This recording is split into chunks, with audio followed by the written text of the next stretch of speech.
What's up, metalheads and rockers? As you know, I'm your host, Aldin. I'm with Underground Noise Webzine. I would highly suggest and encourage that you subscribe to my channel. I don't say it all the time, but hey, more subscribers, more likes, more comments, and shares. That's all I ever ask for. I return the favor. Anyhow, this is Webisode number 111. Tonight's guest is Matt Francis. He's one of my good friends from Binghamton, New York, where I first met him with Bloodshed, Masonic, and also he played with Circle of Dead Children, another favorite band of mine, which is probably no more. But anyhow, he also played with Hank Williams III in Ass Jack. Welcome, Matt. Thank you, Al. 111, Doug. 111. That's right. You're 111th webisode. So welcome to my show, dude. First question I would the first question I would like to ask you, Matt, is how old were you when you first discovered music? Shoot, first discovered music, that's like, 3-4 years old before I could even remember. As far as actually playing music, I started becoming interested in playing music at probably around age 6. That's cool. Were drums the first thing that you pursued? They were, and they kind of just picked me. My mom and dad had this friend who lived out in the boonies, and he had turned his garage into a recording studio. And they would go out there and have bonfire parties, right? And they would jam in the studio, and then they'd all go party around the bonfire on this guy's property. So I just kind of had my pick. Every instrument known to man was in the place, and the drums kind of just called to me. And, the drummer there was cool, and he let me bash on his drum set when they were done, and never stopped playing since. That's really cool. So I take it that you're self-taught, right? Pretty much. Yes and no. The early years of my drumming, yes, I was too attention deficit to be in band in high school. Plus, I was more like rock and roll, metal, punk dude, and being in band just wasn't cool enough for me, which I regret now because free education of music theory, right? So my early education and learning how to play drums is basically playing along to AC/DC in my room, which I'm happy about because that gave me a very strong, solid foundation, rock and roll, 4/4 beat, which is, all said, probably the most important skill you can have is to be solid as far as time goes, keeping time, understanding just that basic time signature, and then branching from there. That's really awesome. I like that answer. Yeah. Very outstanding answer, Matt. It's the truth. Absolutely. So whatever happened with Circle of Dead Children? Did they just break up, or what happened after you weren't with them anymore? So I was living in Binghamton, New York, and a friend of mine who's also a drummer was talking about trying out for this band, and I hadn't heard of them prior to that. This was, I guess, 2006. And he didn't do it, but I was like, you know what? I'm going to check it out, because I started listening to him and I liked it. So I decided I was going to contact them and see if I could get an audition. So I started talking with Joe Horvath, the vocalist, and we agreed that I would, make a video and send them a video of me playing a couple of their songs. And I broke my hand right at that same time. And I had this cast, not a cast, but just like a brace on my hand. And I said, fuck it, and did it anyway. And sent them a video of playing a couple of their songs with this cast on. And I think that helped me a little bit, actually, when they saw that got me the job. I had that kind of dedication, right? Hey, so, Rich. Well, go ahead. So I started, they agreed that they wanted to have me down. But Joe at the time lived in Washington, Pennsylvania, which is a town about 40 minutes south of Pittsburgh, and you know where Binghamton is. So we're talking like 7 hours one-way trip. So I would travel down one weekend a month, stay at Joe's house, practice. We started doing festivals, like we did Maryland Death Fest, and we did Midwest Fuck Fest a couple times. We did a bunch of stuff, and then we recorded an album. But before that, I actually moved to Pittsburgh to be in the band. We recorded an album, and shortly after that, it dissipated. Stuff happened in personal life with the guitarist. We were poised to play another Maryland Death Fest. So I played the one with them in 2008. 2009, we were invited back. And there was some uncertainty there. And I had sent a video to Hank 3, who had posted back then that he was looking for a drummer. So I had entered into like the sick drummer drum off competition. It was the first one, right? And I won that one, and like got a little article in Sick Drummer magazine with a link to the video that I sent. It was just 3 minutes of free form drumming. That was the rules. Just like turn it on, 3 minutes, play. So that helped me get Hank 3's attention. And there was some uncertainty of when, so I went and I tried out, and I got the job with Hank 3. He actually was going to pawn me off onto Phil Anselmo because he didn't need a drummer at first when I first started talking to him. But I had sent him that video, and he told me, I got this friend, I'm going to send him your video, blah, blah, blah. I didn't know who it was. I found out later that it was Phil Anselmo. But he invited me to Nashville a few months down the road after that, because his drummer was from Canada, the guy that was doing Ass Jack before me. So for those who don't know, Hank 3's show was all Hank 3. It was like an hour and a half of country, and then like this rockabilly stuff he called Hellbilly. And then he did Ass Jack at the end, and that was what I was auditioning for, punk metal style. So then he needed a drummer, so I got the call, but I didn't know when I was actually going to be needed in Nashville, because Hank 3 had burned himself.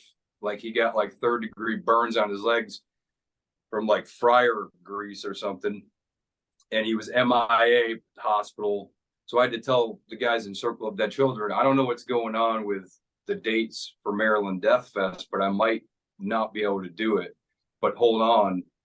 So they kind of like canceled right away because they didn't want to keep the dudes, the Maryland Death Fest promoters waiting. But then it turned out I could have done Maryland Death Fest, but we had already canceled. So yeah, shit happens. But that was kind of like, recording the album, which was released in 2009, called Psalm of the Grand Destroyer. That's the one release that I'm on, which is the to date final release of Circle of Dead Children. I hope not final, but it is the last release so far.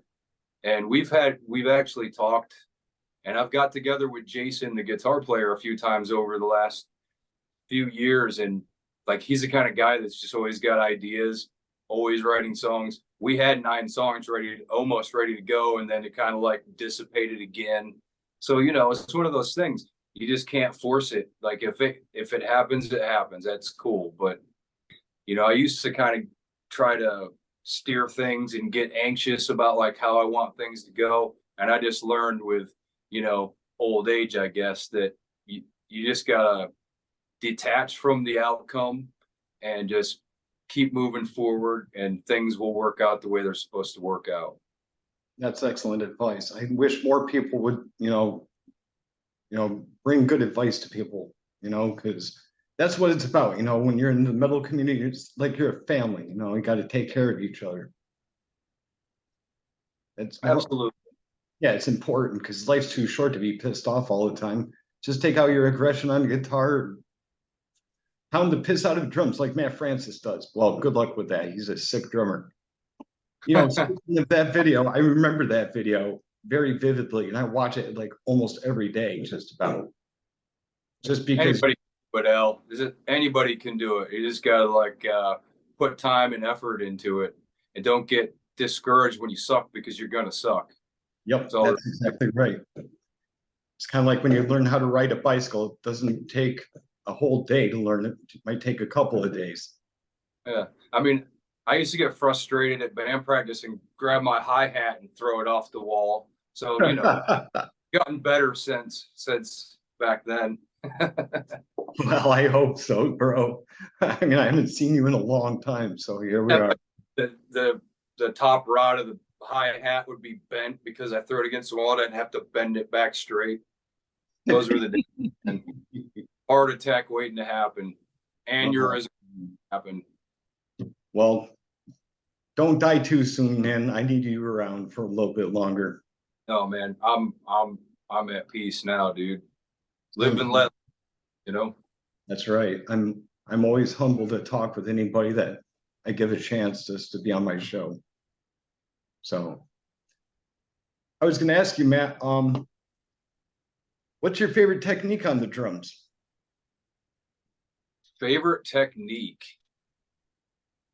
Man, lately I've been getting into trying to learn other styles other than straightforward rock and metal. And I know a lot of drummers do that. With a lot of the tech death drummers you hear, or like fusion drummers, they're taking ideas from everything. There's jazz, there's Latin, there's funk, there's Afro-Cuban, all that stuff. And I'll do stuff like, for the past, I don't know, year and a half, been really trying to work on like the basics of other styles of drumming, like the shuffle, the Purdy shuffle, which that beat, the Purdy shuffle, which was originated by a drummer named Bernard Purdy, hence the name. But that beat was used in Fool in the Rain by John Bonham. That was used, the song Rosanna. It's a very versatile beat. You can kind of just make it your own, but the basics of it, there's a lot of nuance. So it's not like a blast beat where you just have to get really consistent at making the notes even, but you have to be able to play some notes soft, ghost notes, some notes accented, and it has more of a texture to it than just blasted. But then I also like to just play double bass and blast beats too. So I feel like taking all that stuff and always trying to learn something new and like really work at it. And it's just like going back to the beginning when I started playing drums. I'm going to suck at it for a while. It's going to be frustrating. But after some months go by and I just keep working at it, chipping away, next thing you know, I'm able to use it when I'm writing a song. Next thing you know, that technique is there. It's just there. And it can be pulled from and used.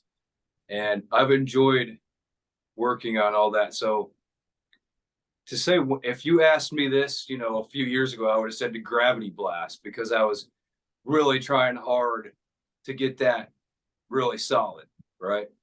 Yeah. But I've moved past that and into other territory. You do see a Gravity Blast, man. Thank you. Oh, my light turned out. Hold on a second. Hey, not a worry, but you're welcome. Yeah, that Gravity Blast that you can do on the snare, man. You're just like Max Duhamel when he was in Cataclysm doing that Hyper Blast. I got I think the best compliment I got on that, I was recording. So I was in some bands in North Carolina. I lived in North Carolina for probably 7 years. And I was in some bands there. One of them was called Ergodic, Ergodic. We did a 3-song EP, and that's technical. It's like neoclassical tech death metal, almost like a necrophagous-ish thing, a little bit more groove, I guess, oriented. But check that out, everybody. We're looking to release some more stuff too, so check that out. But we recorded with Jamie King down there. He's the guy that produces all of Between the Buried and Me, and he's like the guy to go to for metal if you're in that area, Winston-Salem, North Carolina area. And other bands travel to see him. He's great. So shout out to Jamie King. That's really cool. Hello, Jamie. He said like he'd never heard a more consistent gravity blast. So that's like this, you know, somebody that has heard a lot gives you that kind of compliment. That's, you know, I appreciate that. Yeah, I that's also pretty huge. My buddy Jim Ross down in Florida, I jammed with him in this band, Cystic Dysentery, back in like it was like 2011, I guess. I know that name. Yeah, he started this thing called Band Horror, and he just has all these musicians. He asked me to play a few songs, which I had Jamie King track 2 songs for Jim for Band Horror.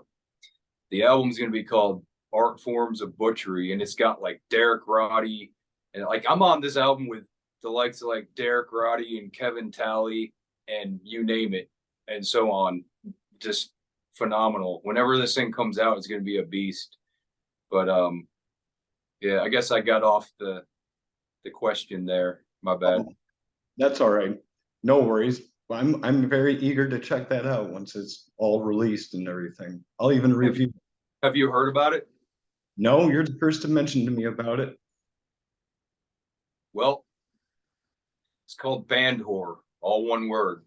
He's got a website up. So if you go on bandhorror.com or whatever the website is, it'll have the story of it. It'll show you all the musicians that are involved. And it's pretty cool. I'm excited. But it's been a while. Like I recorded those 2 tracks in like I can't even remember, man. It's been like 5 years.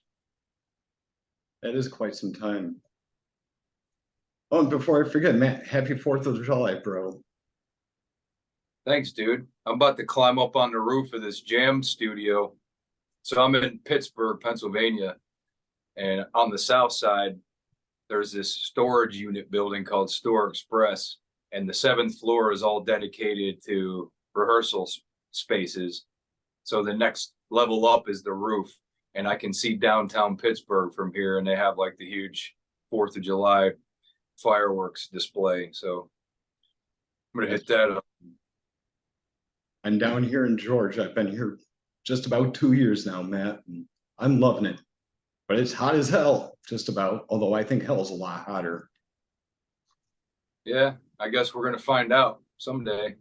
Well, some of us might not. Who knows, dude? You might. I mean, I'm not going to, but you might. I hope not. You blasphemous bastard, you. Yeah, good luck with that one, Matt. I'm far from blasphemous, man. That's cool, man. Yeah, I've got people over here setting off fireworks like crazy outside. What a way to start the interview, too. Thanks a lot. Right.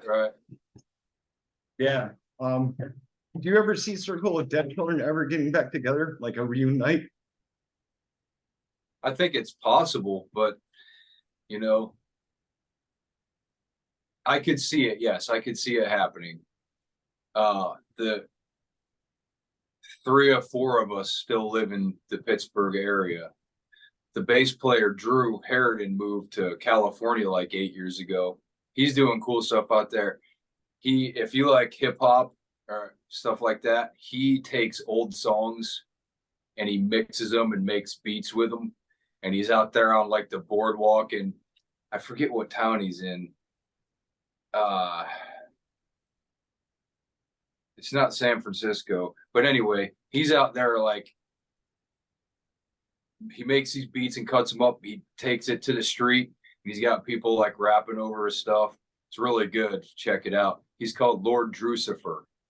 Lord Drucifer, that's a new one. You look up Lord Drucifer on Instagram, you'll see what I'm talking about. It's cool stuff. I'll definitely check that out for sure. Man, so we would have a different bass player, but you know, it's possible. Yeah, well, anything's possible these days, right? With the power of the internet. Right. Almost anybody can collaborate with anybody these days. I mean, myself, I've got a friend in Colorado. He's helping me with Nightmare Crypt, and that's going extremely well. Hell yeah. Yep. That's a cool name too. Thanks. I came up with it out of nowhere. I figure, okay, I want my demons to live in a crypt so they can have a nightmare instead of myself. You know, I don't want to suffer anymore. You should break into a mausoleum and record vocals in there. Ah, imagine that. All the echo and all the reverb bouncing off that. Yeah. Yeah, I don't know, Matt. Anything's possible, like we've talking about, man. Yeah, bring lots of foam with you, dude. Yeah, that too, or 8 crates. Yeah. Just walk into the cemetery with like bundles of sound dampening panels and then break into a mausoleum and set them up in there and then record vocals. I mean, it's easy. Come on. I don't know, bro. I don't know. All Hey, right, don't do that, pussy.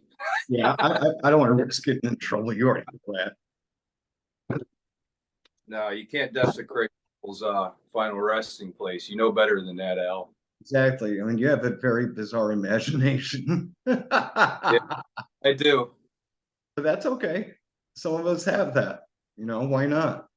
Because when you listen to death metal, it just stays in you forever. Like if you get hooked on it, It'd be a shame to lose your imagination, wouldn't it? yes. People suppress their imagination to the point where they don't have an imagination anymore, and then they're just like going through the motions of life. That's Mhm. not fun. No, of course not. Not fun, man. Just go to work and make somebody a bunch of money and, pay your bills. Fuck that. I hear you, man. Matt, name your top 5 favorite bands. My all-time favorite band is Black Sabbath. Um, then we'll go into, I'm kind of going through as I grew up, right? Black Sabbath, number one. Then I got into thrash, and I got into Metallica first, but after I discovered Megadeth, I've always been more of the Megadeth side. So Megadeth. Then I got into Slayer all time. So you got Black Sabbath, Megadeth, Slayer, Pantera. And you get on beyond there and just into death metal. I think my first love that was death metal was early Cannibal Corpse. That's really cool. With me was Suffocation for death Yeah, metal. Suffocation because it's such a close. I could even say Suffocation. I think Pierce from Within is what really drew me into death metal drumming style. I remember this dude showed me the album. So that album, I think, was released in 1995. And in 1996, this guy, I grew up in a small town, so I didn't have a lot of people showing me stuff. I would find stuff at record stores and buy used CDs that the cover looked cool on it. And that's how I discovered like 6 Feet Under and Cannibal Corpse and all that stuff. This guy brought Suffocation, Pierce from Within. And I was just like, that drummer must have to do like 5 lines of crystal meth to be able to play that fucking music, dude. And I was just enamored with it. And it made me want to play it. And I played it wrong. Back then, there was no YouTube. It was just like, make the sound that you hear on the record. And for me, it was, use your arms and like go as fast as you can. I didn't know how to do any of the wrist or finger movements. And I just beat the shit out of myself trying to play Pierce from Within. And it was awesome.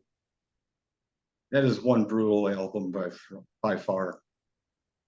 Same with I don't think it's topped. I don't think it's been topped. I mean, technology and recording and everything has advanced in like sounds and perfection, perfect beats, perfect this. That album is still holds up as one of the most brutal sounding and brutal songwriting albums known to man. Probably will go down in history as such when we're all gone.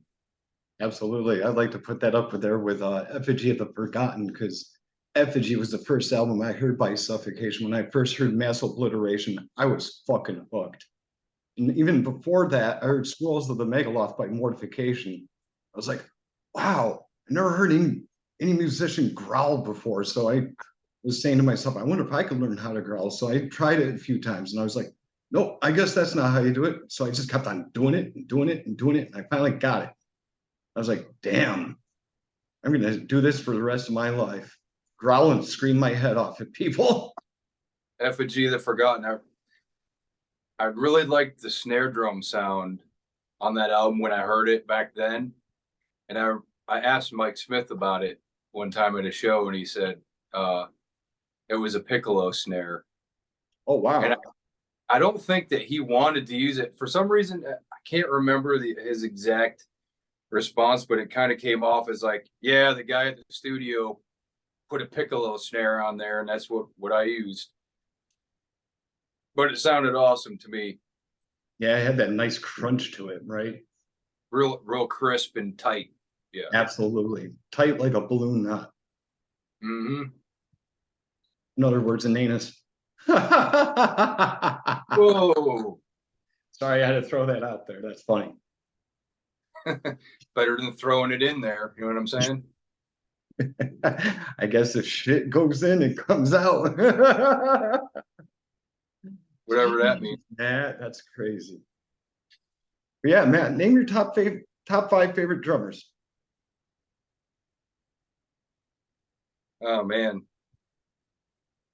I should have known you were asking this question. Yeah, well, you could always pick them randomly if you want. Guess I would say Mike Smith. I mean, the dude was part of the invention of the style that we're talking about. Pete Sandoval, obviously, another one. Mick Harris with early Napalm Death.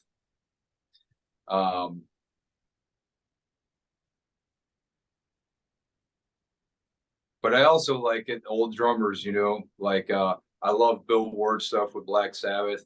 Obviously, like the old jazz drummer stuff, Buddy Rich, Neil Peart. There's so many good drummers, man. I'm like going off of memory from, childhood and stuff. There's so many good drummers. It's hard to really come up with names and make them the top 5, quote unquote. But, as far as being influenced, I was influenced at first by Bill Ward, Black Sabbath being like my first favorite band as a kid. And then moving up into getting into heavier stuff, Dave Lombardo, that made me want to play faster, louder, more aggressive. Dave Lombardo, yeah, that's a must. Moving up into Mike Smith, Pete Sandoval, Mazurkiewicz with Cannibal Corpse, right? Paul's the man. Paul Bostap's work with Slayer was really good too. I always enjoyed how crisp and punctuating his style is, right? Like Lombardo's was more punk and like real aggressive and fast, sped up punk, and then Bostaph had a little bit more technicality going on. So, well, speaking of technicality, what do you think of Mike Portnoy? yeah, I mean, I love Mike Portnoy for sure. He's really amazing. Dream Theater is one of my favorite bands of all time. Yeah, my dad had Images and Words, and we would listen to that in the car when I was a little kid. So yeah, good stuff. Absolutely. Even the album before that called When Dream and Day Unite. That was with Charlie Dominici as their original singer. Mm. That album there is still an awesome album. I'd have to say that my favorite songs off that one would be The Killing Hand and A Fortune in Lies. So those ones really stand out to be pretty cool with me. I don't know if you ever noticed, though, the song that they wrote called Itsy Jam, when you look at it backwards, it spells majesty. And that was their name before Dream Theater. Clever. Very clever. Clever New Yorkers, huh? Yeah, I guess most of us are. You got to be clever if you're a musician, right? You don't have to be, but it helps. It does. What's your favorite thing about music, Matt? You do anything besides drums? I know you sing in a Nirvana cover band. How's that going? I play drums and do the backing vocals, basically Dave Grohl's parts in a Nirvana tribute band. That's cool. It's fun. I grew up with that stuff. I still love it. All the 90s rock and, you know, grunge, quote unquote, punk, whatnot.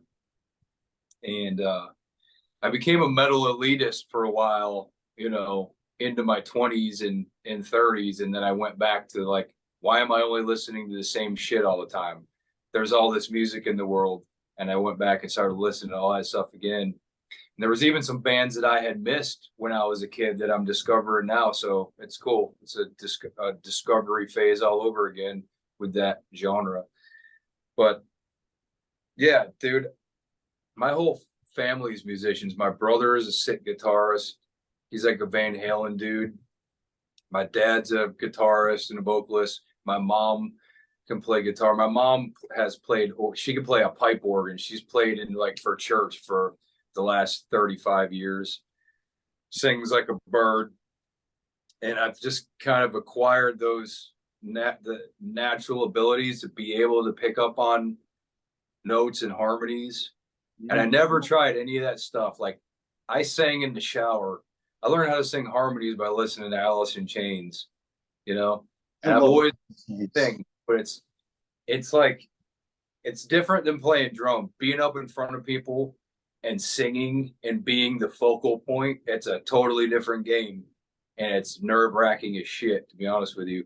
So I stuck to the drums for most of my life. And in the last couple of years, getting into that Nirvana band and being able to do the harmonies and going ahead and doing them got me singing in front of people. I'm still behind the drum kit, but I'm singing. Then I took lead on a couple of songs like Lithium and a couple other songs I do actually the lead vocals on. And then recently I did for the first time, actually, this past Friday, I played acoustic and sang in a bar, just me, as a part of a show with like helping my buddy fill in some time. So his drummer had to cancel.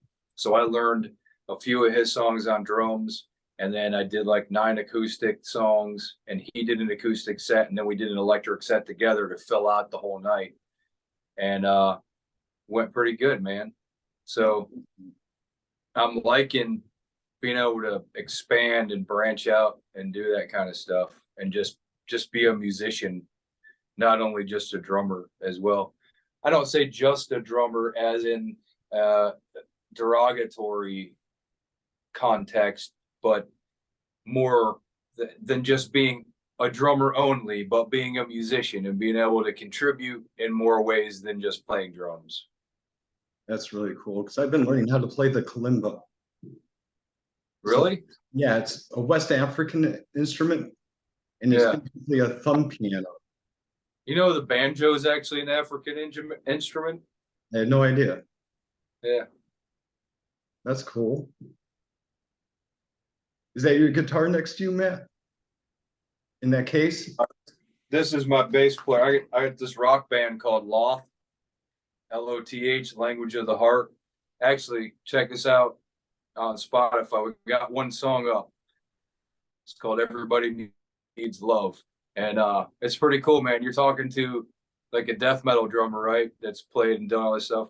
And now I'm doing this, all kinds of different music, and it's fun, yo.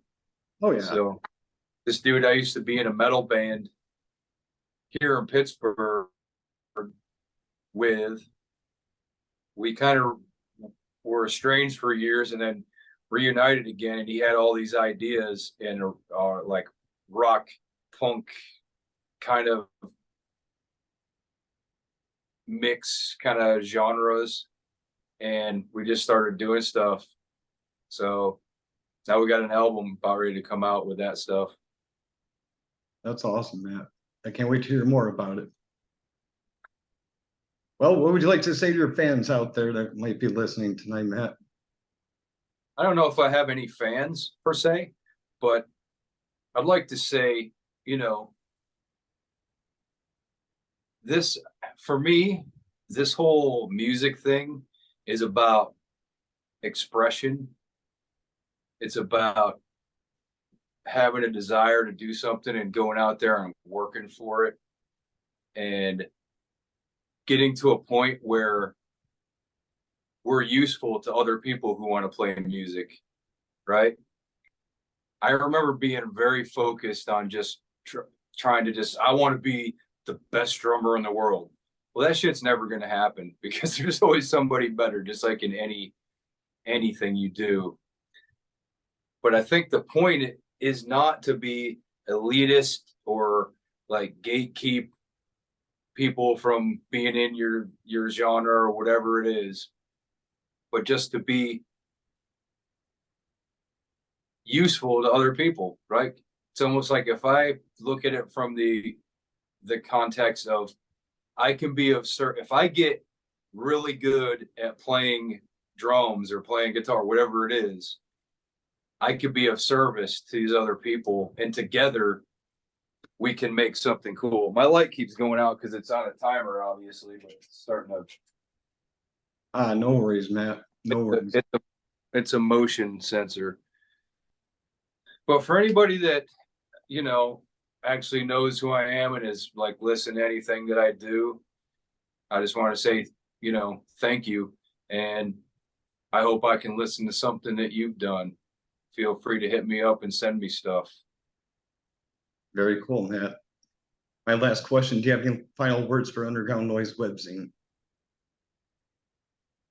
Yeah, thanks for having me, dude. I'm really glad to see, like, I've known you for what, 15, 20 years now? Yeah, 20 some years now. Back in Binghamton, New York. Back when you were I think it's cool that you got stuff going on in your life and you're like working through stuff, and you got a cool webzine going on, talking to all kinds of good people. You're doing cool interviews with professionals, man, and keep up the good work. Thank you. I appreciate that. I definitely will. Well, everybody, thanks for joining us tonight. As you know, Matt Francis was my guest. And also, keep your horns up, people. Support your local music scene, support Matt Francis, and also, on top of all that, support Underground Noise Webzine. Thanks. Thanks again, Matt. Yeah, dude.